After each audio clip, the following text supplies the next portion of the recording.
One of the four elements always present in any negotiation is the relationship.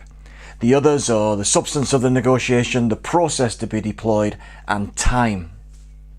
You might not think that outside of a long-term business-to-business relationship, that how you get along with the other party matters, but it does. How you analyse and understand the relationship, how you approach the other party during face-to-face meetings, and how others on your negotiating team appreciate your efforts at controlling the exchanges are all important. Without them, you're flying blind and you'll struggle against a negotiating partner that has a superior understanding of the relationship than you do. To understand relationships, you have to understand interests. What is it that the customer or supplier is looking for from the negotiation? What matters to them?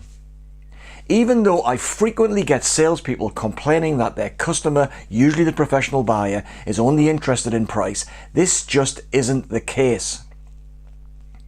Even if the lowest price is the top priority for the buyer, it's meaningless if the supplier is pressed so much that it is unable or unwilling to supply.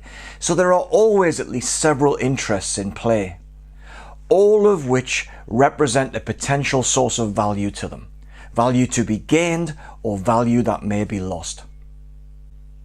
One of the mistakes less able negotiators make is to treat all customers the same, perhaps as a market segment. Their training as marketeers or the advice they take from such marketeers encourages them to see customers within each market segment as the same. They look for commonality, not the potentially critical differences between them. And so using market segmentation is too broad brush a method for preparing for a negotiation. It doesn't tell you what your specific other party's attitude is towards timing, scarcity, and the myriad of other interests that may be in play. And if that broad brush approach is taken usually for convenience, then mistakes will be made, including too many misplaced assumptions about the other party's interests. In contrast, effective negotiators see the particular relationship as having a unique set of characteristics, and they are curious about how to uncover the interests that really matter. They understand power and leverage, and these inform their approach to the negotiation and how the relationship will be nurtured before and during negotiations.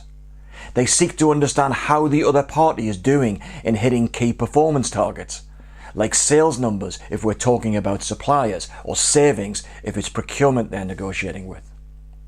They want to know the other party's long-term business strategy and whether our negotiator is going to play a part in that long-term future, or whether the negotiation is a one-off transaction.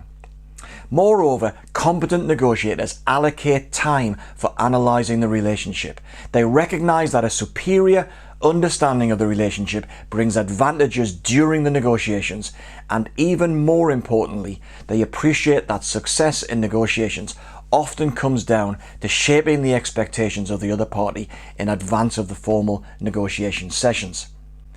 So, my advice is to make time to deeply understand the relationship circumstances you're faced with. Think about what type of relationship you and the other party wants, and then use your superior insight into the relationship and interests of both parties to strike better deals.